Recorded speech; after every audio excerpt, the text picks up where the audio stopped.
It's August 5th, 2020. It's time for the Mama and the Wild Man podcast. Say hello, Mama. Hi there. How's the audience doing? Good. So today I was supposed to go into New York City. Where was I going to go? What location was I going to go into? Circle. Columbus Circle, right. And it was the first time commuting by myself. Basically what you need to do is you need to take the A and C train uptown. And, I'm not doing it because I was afraid of getting lost. And I was also afraid of potentially getting harassed because I'd be doing it by myself without a friend, like parental figure, guiding me around. Obviously, I'm frustrated with the social isolation and... Okay. Can we put this on hold for a second? No, let's keep it going. Why? I put it on hold. Okay, we're back. So basically, it's scary for people that like tourists and civilians to navigate the city by themselves, right? There's some people that can live in New York their whole life and never navigate the city because it's intimidating if you don't do it. The grids look very, like if you look at the subway grids, and look at the way the signs sometimes aren't that clear. So if you're somebody was telling me Midtown is actually very easy to navigate because it works like a grid. The numbers go uptown. It goes like 34th Street, 35th Street, 36th Street, and the avenues, which is east and west, is First Avenue, Second Avenue, Third Avenue. So it actually is hard to get lost in Midtown. Yes. I mean, maybe the Bronx and Brooklyn and Queens, it might be a little bit more. Like I know in Brooklyn. They say downtown you can get lost in too. Where? Downtown. It's not grid-like. Oh, okay. Because I know in Brooklyn, I was very confused by that subway system. I don't know why. But, when we had to go down and then run around and go to another platform that was going one way, and it just seemed very confusing to me, that area. I know I was told by my psychopharmacologist that where I go in Brooklyn, I'm not going to specifically name where it is safe. But there were times I kind of felt unsafe there. Did you? I agree. There was a couple of times I felt very unsafe, especially on the subway. Right. So, I haven't been going there lately, and I'm kind of glad. I kind of hope to never take that commute again because obviously it was. I mean, I was getting the best, I was treating with the best doctors in the business, but obviously, that's a great commute. No, it's not a great commute. No. However, it's doable. It's doable. You just walk fast, and but there's going to be anywhere, any big city, you're going to have, homeless and people that harass and right. People that I know his office was by infectious disease too, which kind of skeeved me a little bit. I mean, especially in the time of coronavirus, it wouldn't be good to be going by the infectious disease unit, right? Well, they're not keeping coronavirus patients up there. That's more, for a different, coronavirus patients are on a separate, in a separate area, they're, God willing, not keeping any coronavirus patients there. But, right. So I definitely understand the trepidation people would have going into the city and think about tourists that come from an area where, they have one main road and, everything is straightforward. Navigating the city can be very, very scary. But Yeah. So, I'm used to, kind of like parental figures and friends guiding me around. Sometimes like you said, sometimes you need to gain confidence and realize you can do it on your own, basically, right? That's the only way you gain confidence is to do it on your own. If somebody else does it for you, you never gain confidence. Right. It's just doing it, and sometimes you make it. If you make it so much in your head that it's going to be a hassle, you just never do it, and then you always have regrets, and then you don't want a life of regrets. You want a life of I took a risk and I enjoyed it. I took a risk. Life is risk. Right. Risk. That's an interesting topic. Risk taking. Risk taking. There are people out there that what if I do this and I fail? What if I do this and it's dangerous? If you do those what ifs, then you never take a risk and you never enjoy life. I think some people take risks in different ways. Like I'm taking risks with my social media posts and videos, where other people might take risks by riding a roller coaster. I think I'm a little bit of a risk taker, but in different kind of ways that are kind of a little bit. You don't bungee jump, but right. That's like roller coaster risk, where it's kind of like, some people like the adrenaline, where the risks I take. I try to tell a powerful story about mental health, and sometimes obviously. When you leave posts public that are delusional, sometimes it's a little risky, but I think overall I'm telling a really powerful story. So, I want to leave it public. You know what I mean? Well, I don't believe in I believe in you can talk about topics on social media, but I don't believe in putting personal information on social media. I just don't. I think okay, so ideally what I'm looking to do is get discovered for a book deal or a movie deal or a documentary or a screenplay, something like that. I want these posts to be seen because I want somebody to edit it. But like my doctor says, you got to edit it and do the work yourself. There's no secret admirer who's editing it for you, basically, right? No, nobody has time in today's world to look and sift through social media posts. They just don't. It's like a rabbit hole. It's like Wonderland. You know what I mean? Yeah. It's never ending. So I don't think it's even possible to watch every video I've made. And the people that do are people that probably never leave their room, and all they do is sit on the internet, jumping from video to video of different people. And that's certainly not the person that's going to launch anyone's career. Right. Yeah.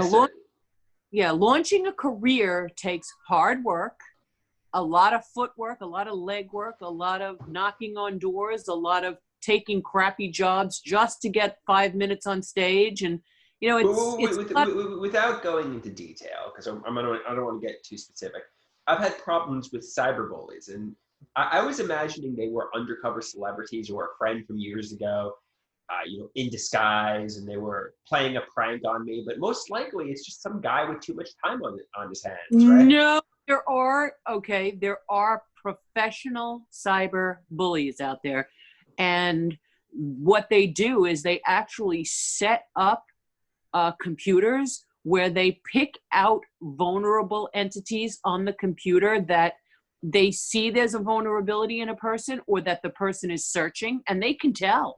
And then they pretend to be what that person is searching for, be it a girlfriend, be it a producer, be it whatever that person is searching for. These people know exactly how to feed the needs of the people that are on the internet. And what they do is they pretend to be that person, and they can. I've seen stories where women have actually given away, because they so wanted a friend, a partner, they've given away their entire savings thinking that they were dating someone, when it was a cyberbully that took all their inheritance and their money. Right. And I forget exactly what show it was, but there was some guy who was duped into thinking he was interacting with Katy Perry, the pop star, for months.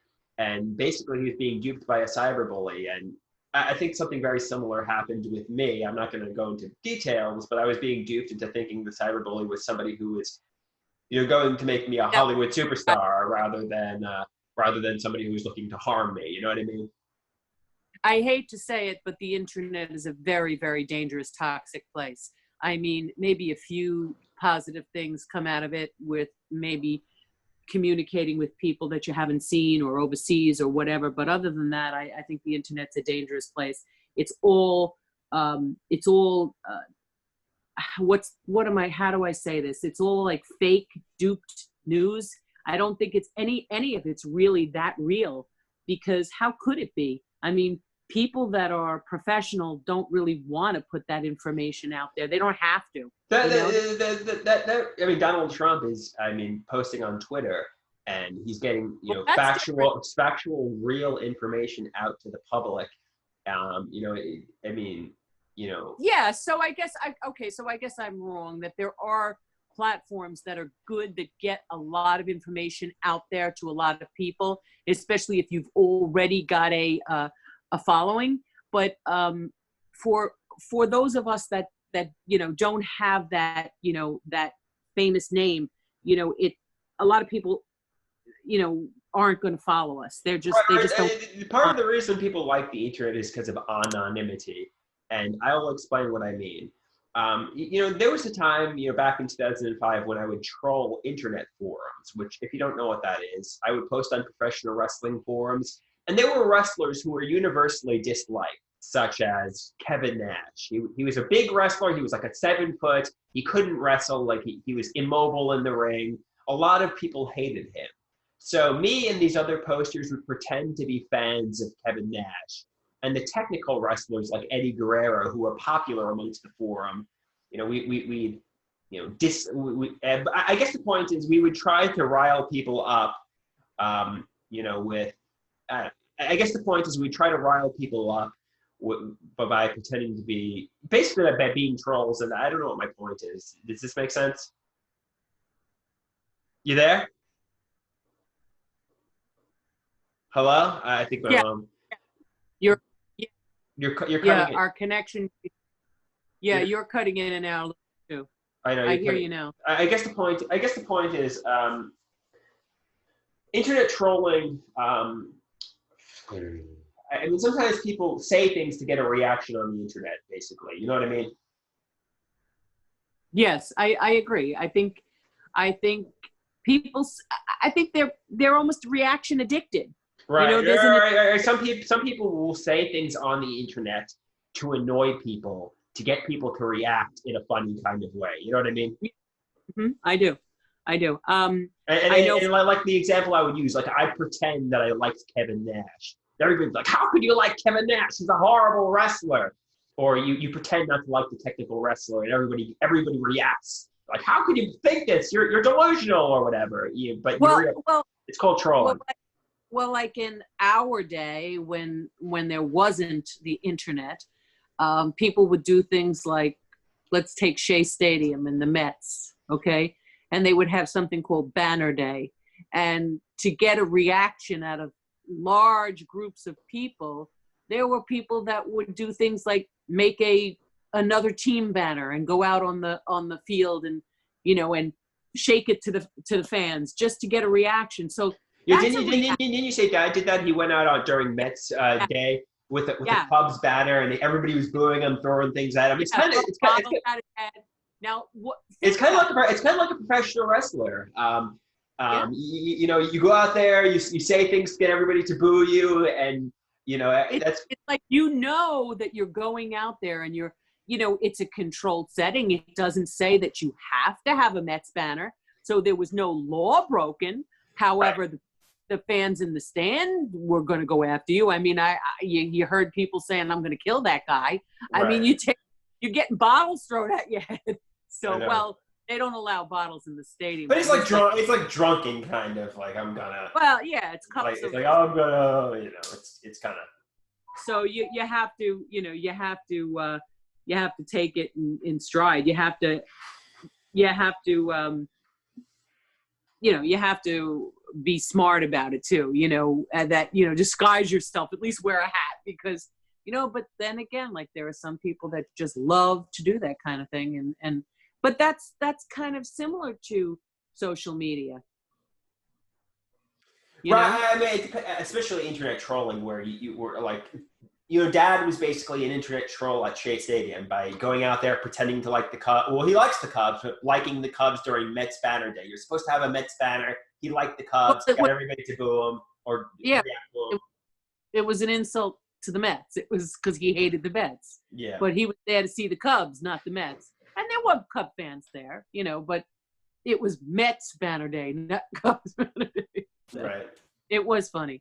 So, yes, there were ways back in the day to get attention, you know, like people do on the internet. But again, you know, there was danger involved in that. Right. somewhat, you know. Right. So yeah. So what did you think about the hurricane that went through the eastern coast? Oh, yeah. So speaking of the hurricane, I was actually interviewed by people on the news. I was walking down by the beach, and these people, I think it was NBC, NBC News, Channel 4 in New York. They asked me questions like, "Oh, what do you think about the incoming tropical storm?" And I basically answered the questions. It was all pretty benign, nothingness. But I was interviewed. I don't know if it ever aired on TV. I didn't actually watch, but I'm thinking because I was very nervous and I was just very, I felt like I had something in my throat because I was so nervous. I kind of feel like but then again, have you seen the people on the nightly news? They're all kind of the same way. They all kind of, you know what I mean?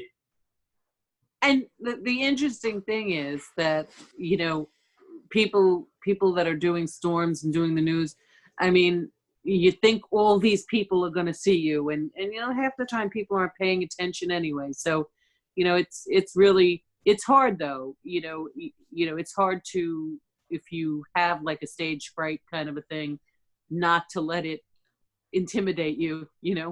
Oh, actually, yeah, I walked. Yesterday was the storm. Power lines were down, trees were ripped up. There was a tree that was on somebody's house, and that's scary. Yeah. I was during the height of the storm. I'm glad it was during the day because there were a couple in, I think it was Delaware, that fell right where the lady had been in her house. That's why where the big tree we have in the yard where your bedroom was, thank goodness it was during the day. You could sit away from the bedroom because you kind of always have to assume during a hurricane that there's potential for a tree to come down. You should probably cut that tree down, I think. I mean, obviously. Especially because we're in an area that, could, the other house that we lived in years ago, that had trees all over the place. It could have fallen from any direction. But these trees are not that big. But if you have a big tree around your house and there's a storm, if it just catches the leaves and the branches right, the wind, it can pull it up. It can pull the oldest tree up. Right. So yeah, I think we should cut the tree down, especially the tree that's right over my bedroom. Because I was discussing with a friend, like you think everything in life is safe, like meaning you think. But then something, like a tree can fall on you and you could potentially die like that, or you can choke on a carrot and all your plans will go out the window. It shows that life is unpredictable. Coronavirus is a perfect example of that. We thought 2020 was going to be a great year, but then all of a sudden it turned into a nightmare year because of Corona. Nightmare year for so many people. The sadness is just overwhelming. And how many heartaches families have endured because of this virus, and losses of job and food. I mean, we take for granted our food and our lodging, and there are some people that are losing everything because of this virus. It's just really sad. It should never. But yeah, the yesterday I was driving in the hurricane during relatively the height of it, and the only way to be safer is to stay on a road that the trees are not close to the road, because if a tree or a power line comes down on you, you're in trouble. Oh yeah, sure, definitely. So, but yeah. So what did you? I think, and like I said earlier in the podcast, I should have went to Central Park, but I think the isolation and the has been bad for my mental health resulting from the coronavirus. It's just been so bad for my mental health. A lot of frustration, a lot of anger, a lot of fear. Okay, all right. So go to Central Park. Still have time? No, I don't. It's just too late. And I don't think very many people were going anyway. Or maybe I'll go to the church on Sunday, or just do things that are social. Don't make excuses, basically. Well, again, there's many things out there for people who are looking for stuff to do. Drive-ins with social distancing, concerts, plays with social distancing, several groups that are getting together with social distancing, college courses on Zoom, all kinds of courses on Zoom. So if you're looking for things to do, all you have to do is Google and you'll find things to do in your neighborhood. People want to get together and they want to interact. even if it's on Zoom or outside. They want to do that. And right now we can do it outside, at least until October. Right. And good, and hopefully, a vaccine or a very, very strong therapeutic will be here, so people won't be as nervous about, taking chances. Make sure you wear your masks, Purell your hands, don't touch your face. Those are the big three. Wear your mask, goggles if you have, clear goggles or glasses if you have, don't touch your face, wash your hands, and social distance. The big four, I should say, right? Yeah. So, staying not on top of people is an important thing too, because if we're all breathing the same air, we're transmitting things. So, that's an important piece also. And eating good, our diets have some people have gotten into making this the year of getting healthy. Some people have motivated them to work on themselves, to find something to work on themselves. So you have to pick something and motivate yourself to do it. It's hard, but I think once you start doing it, it's like a habit. To break a habit, once you start doing it, I think that you're going to succeed if you stick with that thing every day, a certain amount of time, and it'll build confidence, even in the era of social distancing and coronavirus. I think that we can find positivity if we look for it. What do you think? I think I think for sure we can find positivity if we look for it. Well, what things can you suggest to your audience out there that they could do if they're not super? Well, what I do, and it's been frustrating me, but it's what I do.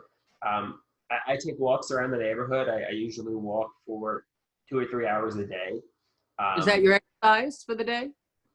I usually walk for 2 or 3 hours a day. That's my exercise. I apply a lot of sunscreen because I have, I make videos and social media posts, which I find therapeutic. And I find I complain about, my frustrations a lot, and, through my social media posts. And, a friend suggested I get a membership to a newspaper. I think she called it the New Yorker, or, so I could read about current events, because that sparks conversation when you're familiar with current events. Or, join groups, like go to the Central Park, go to churches, join classes, do the peer specialist thing. Don't just complain that, you don't have a life when you're not doing anything to get a life, basically, right? Well, it's true, because if you go on a Zoom chat, let's say you want to chat with other individuals your own age, right? Anybody, you've got to be current on, I know somebody, and I won't name any names, doesn't get any news, doesn't have any clue what's going on in the world. Well, how do you carry on a conversation with somebody if you don't know what's happening day to day? And there's a lot happening out there right now. So you have to make sure your news is not biased, because there's a lot of news outlets that are all, not giving facts. Lots of them. There are good ones, there are bad ones, they're one-sided, and then there's some independents out there that are pretty straightforward. You can find some independent ones. You want to steer away from the big ones, and just find out what's going on in the world, so you can have a conversation with people. And people like to, even sometimes that can be controversial to discuss that, but just what's going on, like with the hurricane, like when the news people said to you, how do you feel about the hurricane? Did you find that you knew enough about it to discuss it? Oh, yeah. I mean, because they were asking, like pretty simple questions, like, are you concerned? I said, obviously the clouds seem gloomy at the moment, but if it gets more scary, then, I'll be concerned. And they weren't asking, like, to be frank, they weren't asking any, like, any questions. Okay. They weren't asking any difficult questions. When I was driving in it, there was actually I'm gonna say, I don't know for sure, a homeless man in one of our parks, and he had baskets full of bottles and things like that, and the trees around him were blowing around, and he was sitting in the middle of the storm, and I thought to myself, how sad that, he's not safe. He doesn't know he's not safe, if there's thunder and lightning, but he just really didn't know that he wasn't safe. And it's our world has gotten so busy and confused that, we kind of tend to forget about, other people out there that are struggling with just having a home and a meal. And it seems like a lot of people don't empathize with the struggling, especially if their life is going good. They would rather just turn a blind eye. Turn a blind eye. I agree. Turn a blind eye. It's easier to turn a blind eye and not see the suffering and the things that happen out there. And there's so many causes. You try to help as many as you can while you're struggling yourself, and help as many people as you can, because that's just the right thing to do. The sad thing is, the people that have the most give the least. Right. That's sad, but that's so true. The people that have the most give the least. Right. It's usually the people that have the least that give the most. Right. I mean, I found that from my experiences. I don't know. Is selfishness, I guess human nature is to be selfish. I hate to say that. It's not all human nature. There's a lot of good people out there, but human nature is self-absorbed, or we tend to get self-absorbed sometimes and not even realize it. Right. So sometimes if something can turn us around and make us see, the more we do, I believe, for others, the better person we become. It actually helps. It actually helps us become a better person to do more for others and not be so self-absorbed. So what else would you like to talk about on your podcast today? I mean, even I know we're talking about not being self-absorbed, and I'm changing the topic to myself, but even I am kind of like afraid, I mean, we could all wind up being homeless, I mean, anybody could end up homeless at any time. And, with the uncertainty in finance and times, you have to try to be creative to find ways to make sure that you can take care of yourself. I mean, because you can't depend on anyone or anything today except yourself to be able to survive. Right. And that's why, being creative, finding ways to make a buck and pay for, this or pay for that. I mean, sometimes, people that have a lot of money, something can happen. Like you said, in life is unpredictable. Something can happen and your whole life can turn around, and you could be that guy in the park with the shopping cart and so anybody has the potential. Even people with millions have the potential of losing everything.